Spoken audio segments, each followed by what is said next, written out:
Hi, my name is Dhruv Gupta from FTC Team Quantum Stinger 13380, and I'll be going over the judging process.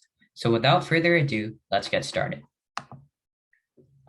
In First Tech Challenge, you're judged on a variety of criteria. Firstly, you have your morning team interview, followed by an afternoon pit interview for specific awards, which you're nominated for based on your morning team interview. You also have the engineering notebook, observations during your time on the match and on the field, and your engineering notebook. Let's go through and discuss each of these in a little more detail. Firstly is your interview in the morning. At every one of your qualifier tournaments, you'll have a 10 to 15-minute interview for your team, where your team can present for 5 minutes and then the judge asks you questions for the next 5 to 10 minutes. There will always be at least two judges present at your interview, and all team members are encouraged to participate in the presentation. Your presentation should include important points about your team, your robot, and your team's outreach efforts, and specifically points that you feel make your team unique and make your team stand out.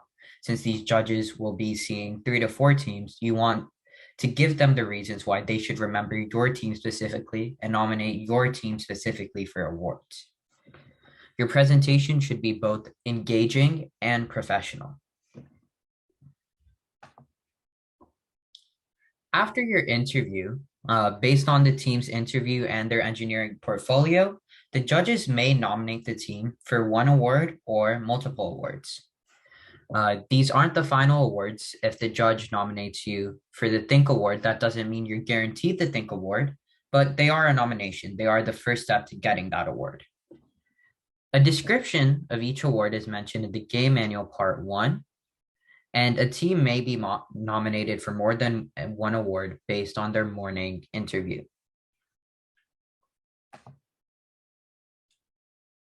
In the afternoon, judges will visit your pits and also take a look at some of your matches to further assess your team. The team, this time, they may be considering teams keeping certain awards in mind. So previously, during your morning interview, it was kind of just like overall, they're judging your gracious professionalism, they're judging your robot game, they're judging your robot design, your programming, your outreach. But this time, judges are usually focused in on one specific aspect of your team based on the award that you were nominated for. Judges may also observe the team's gracious professionalism on and off the game field. So they'll see the way that you treat your teammates on the game field. They'll see the way that you treat the other teams on the game field, and they'll also make some judgments based off of that.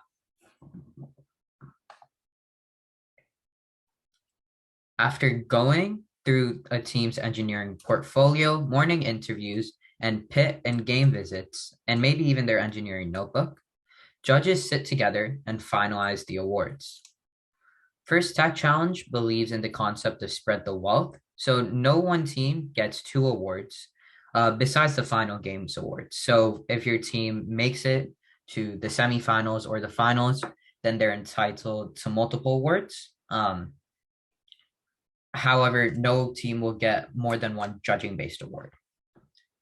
A team which is found to be a contender for many of the awards is also considered for the Inspire Award, which is the most important and largest prize in First Tech Challenge. A team which has gotten the Inspire Award before in the season, however, is not considered for another Inspire Award.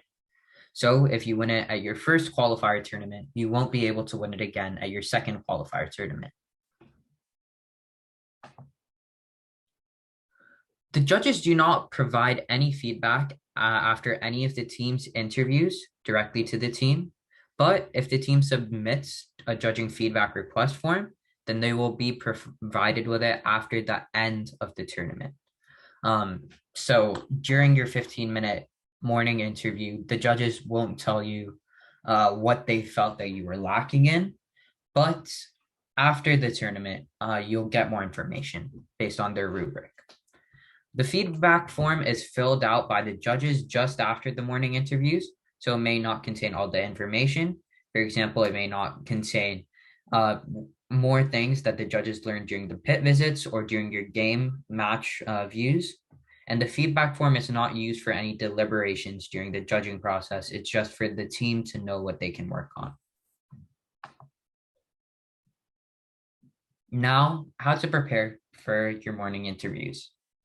You should read and understand the award requirement for each award. So, the reason that you need to understand the requirements for awards is because it'll kind of be a lot easier for you to focus in on the information that you want to supply to the judges. For example, if you know that for the design award, you need to have a good understanding of the design process and you need to highlight that throughout your whole season, then you'll be much more likely to mention that in your presentation. So make sure that you understand the requirements for every award and make sure that you're able to diversify your presentation so that you're able to look like a possible nominee for multiple awards. Make sure that you fulfill the engineering portfolio requirements for each award. So for example, if the Think Award requires that you have lots of CAD pictures in your engineering portfolio, make sure that you have a lot of CAD pictures in your engineering portfolio. These are both mentioned in Game Manual 1, the requirements for each award and the requirements for your engineering portfolio. Your presentation, again, it has to be engaging and it has to be professional. You don't want to sound very monotonous because then the judge is going to miss out on key details if you keep on talking in one droning voice. You want to have high energy, but you also want to keep it professional. You don't want to be making too many jokes or be so high energy that it seems almost like you're mocking the presentation. Everyone is encouraged to participate. You aren't required to have all of your team members speak, but it does look a little better if you can get everyone to say at least some part of the presentation. And you only have 5 minutes to present. Judges will start asking questions directly after that. Some judges will give you maybe an extra minute, but many judges will cut you off right at the 5 minutes mark. So you should prepare beforehand like you'll only have 5 minutes to present. Make sure that all of the information you want to get through in your presentation can be covered within 5 minutes. And then the last point here is to practice, practice, practice. The more you practice your presentation beforehand, the more natural it will look when you're giving your presentation. The more people will have their parts memorized, and the quicker they'll be able to recite them. There won't be as many awkward pauses. So make sure that you have your presentation for your interview down.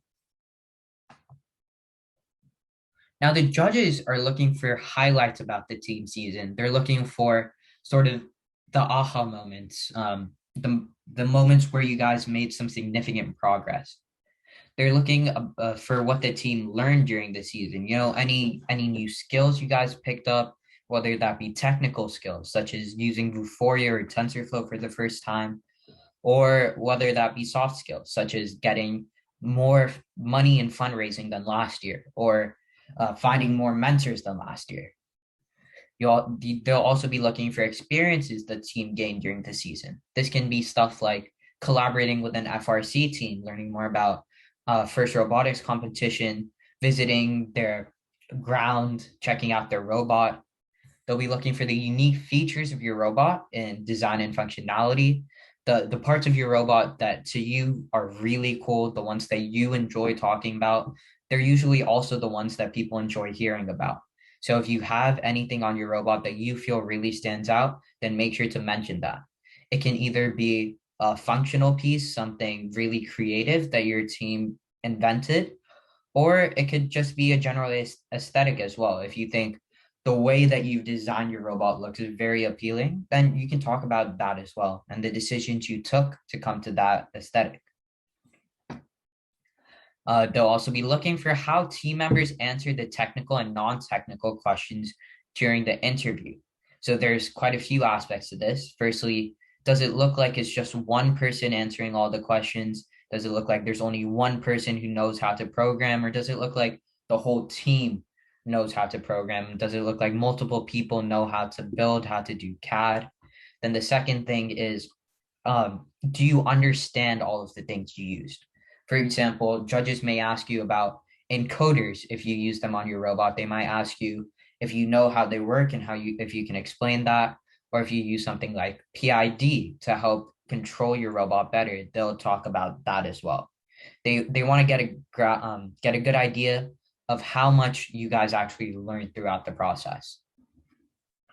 And they want to see, are you a team which can be a first ambassador, which represents the best of first, which they can point out to rookie teams or people who are interested in doing first as role models, not just in terms of your robot, but also in terms of your outreach, in terms of your gracious professionalism. They want to make sure that you are all of those things before they nominate you for the Inspire Award. So this is a very important point because in the end, the goal of First Tech Challenge is to win the Inspire Award. Now, I know many coaches and mentors may want to sit in with their team during an interview to, see what types of questions are asked, see how the team does. You'll need to contact your regional partner to know if a mentor or coach is allowed to observe during the interview. One thing is they're definitely not allowed to participate in the interview in any case. But a coach or mentor may be allowed if the team needs a translator or there's some other exceptional condition. Teams will need to contact their tournament director beforehand and make this exception clear and get their approval. Now, the last thing to remember is gracious professionalism is the first listed criterion for every award. You need to make sure that your team is respectful at all times to the judges, to other teams, and to each other. Gracious professionalism is the founding ideal of First Tech Challenge, and it's so important. So make sure that your team acts like gracious professionals everywhere. Thank you for listening. If you have any questions, you can reach out to me at drew575@gmail.com. Yeah, I hope you learned something.